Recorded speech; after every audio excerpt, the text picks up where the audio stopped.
We provide you the platform to turn your dreams into reality. Give wings to your aspirations with KR Mangalam University. Pahalgam आतंकी हमले में महिलाओं और बच्चों के सामने निर्दोष लोगों का खून बहाया गया। आतंकियों ने क्रूरता की तमाम हदें पार कर दी। कलमा पढ़ने को कहा, कपड़े उतरवाए और हत्या कर दी। जिन महिलाओं ने अपना सुहाग अपनी आंखों के सामने उजड़ता देखा, उनकी दर्द भरी दास्तां कलेजा चीरने वाली है।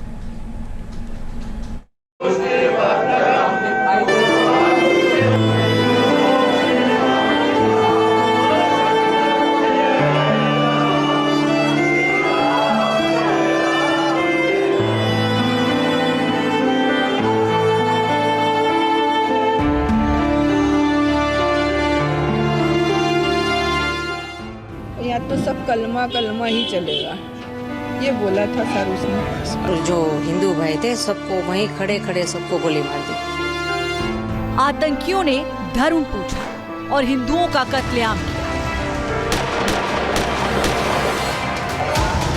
आतंकियों ने कलमा पढ़ने को कहा और सिर पर गोली।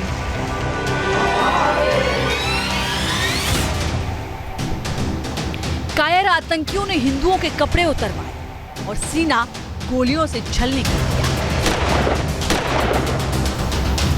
पहलगाम में आतंकियों ने क्रूरता की सारी हदें पार की। निहत्थे और निर्दोष सैलानियों को चुन चुन कर मारा गया। जो मुसलमान नहीं थे उनकी बेरहमी से हत्या की गई। आतंकियों के सिर पर मजहबी भूत सवार था। उन्होंने कई घरों के चिराग बुझा दिए। किसी का सुहाग छीन लिया तो किसी के बच्चों को अनाथ कर दिया। पहलगाम में दहशत और खौफ का वो मंजर याद कर पीड़ित परिवार सिहर उठते हैं। जिन महिलाओं ने अपनी नजरों के सामने अपने जीवन साथी को खोया, उनकी आंखों से आंसू थम नहीं रहे।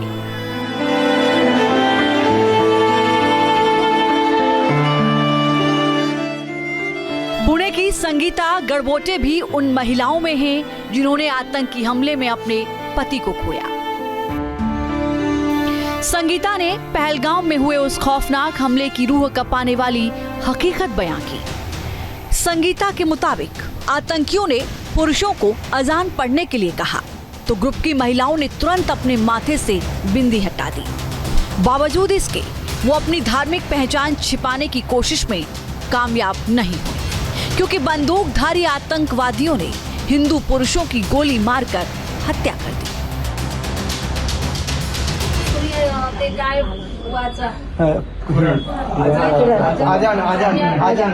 आम्ही सगळ्या लेडीज होतो तिथं, तर सगळ्यांनी मोठमोठ्याने आजान म्हटली, पण त्यांनी आमच्या माणसांना मारून 27 लोक होते, 4 जण असले आणि एकाला तर गेट तिथं तो मुस्लिम।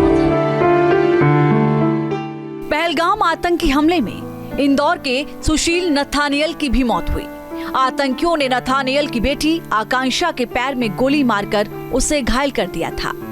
आतंकी हमले के वक्त जेफिनर और उनके बेटे ऑस्टिन को तो गोली नहीं लगी, मगर आतंकियों की दहशत दिल में बैठ गई।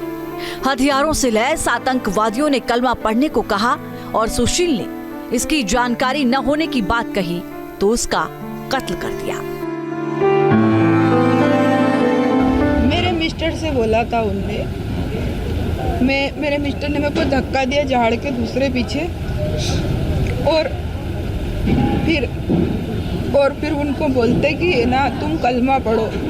मेरे मिस्टर को बोला तो मेरे मिस्टर ने बोला मैं तो क्रिश्चियन हूँ, ईसाई हूँ, मेरे को कलमा नहीं आता। उसने सच बोला ना, सच बोला ना, उसको नहीं आता, हमको भी नहीं आता, शायद आप लोग में नहीं होंगे तो आपको भी नहीं आता। एक अधिकारी ने कलमा पढ़ के भी सुनाया था, उसको भी मार दिया।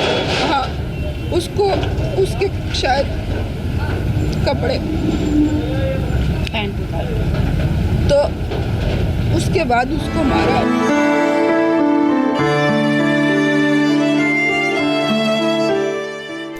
कायर आतंकियों के दिमाग में जिहादी जहर इस कदर भरा था कि वो हर हिंदू सैलानी को खत्म करने पर आमादा थे। गुजरात के सूरत की रहने वाली शीतल ने भी पहलगाम में अपने पति सुशील को खोया और वो भी बेसुध हैं।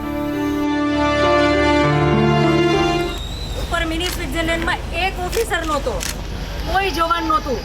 જો ત્યાં કોઈ હોત ને તો આ ન થાત. કોઈ સિક્યુરિટી નહીં ને તોય કાંઈ જ સુવિધા નહીં, કાંઈ એટલે કાંઈ નહીં. હેલિકોપ્ટર તો છોડો, કોઈ એમ્બ્યુલન્સ નહીં, કોઈ માણસ નહીં, કોઈ મિલિટરી નહીં, કોઈ ઓફિસર नहीं.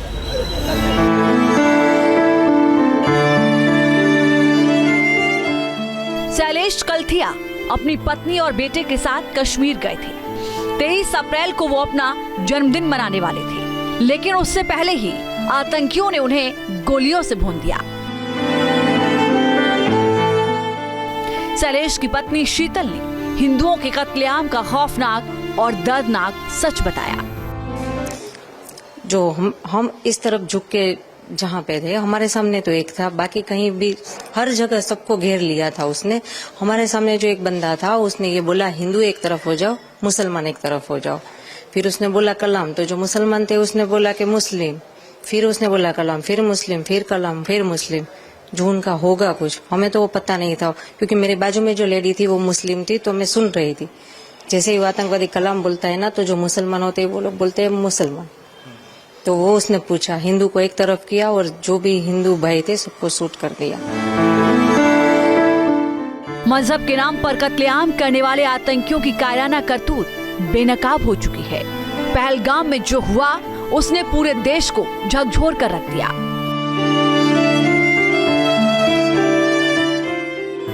कानपुर के शुभम द्विवेदी की भी आतंकियों ने पहलगाम में हत्या की. शुभम अपनी पत्नी और परिवार के 11 सदस्यों के साथ कश्मीर की वादियों में घूमने गए थे, मगर वो जिंदा घर नहीं लौट पाए.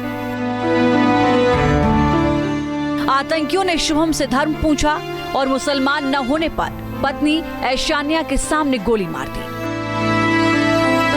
मैं शुभम बैठ के मैगी खाने जा रहा था. शाम भी मेरी बहन थोड़ा दूर बैठी थी और पापा मेरे वॉशरूम में थे. उतनी देर में एक बंदा पीछे से आया और उसने गोली साइड में रख के उससे पूछा हिंदू है कि मुसलमान. मुसलमान है तो पहले कलमा पढ़ के दिखा. जैसे हमें पता ही नहीं, हम पीछे पलट के देखेंगे हो क्या रहा है, हम उसकी तरफ स्माइल करके पूछे भैया क्या हुआ, यार हिंदू है मुसलमान. मैंने कहा हिंदू, मार दी.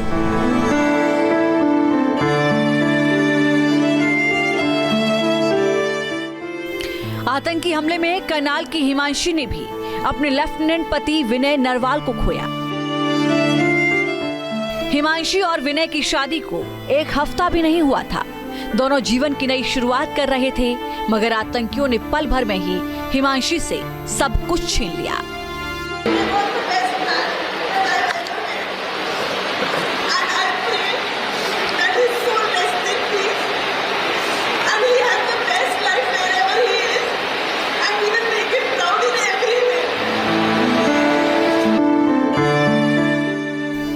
पहलगाम में आतंकियों की क्रूरता का शिकार हुए हर परिवार में दर्द और बेबसी है.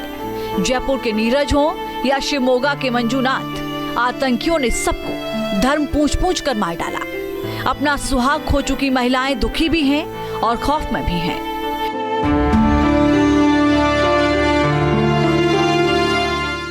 आतंकियों की कायराना हरकत ने जिन घरों के चिराग बुझाए वो गम में डूबे हैं और देश में गुस्सा है. सबके मन में एक ही सवाल है कि मजहबी आतंकी हिंदुओं से इतनी नफरत क्यों करते हैं. आखिर निर्दोष हिंदुओं का खून बहाने वालों की सोच क्या है. आखिर मजहब के नाम पर कत्लेआम करना कैसी इंसानियत है. Team news nation. News nation अब व्हाट्सएप पर.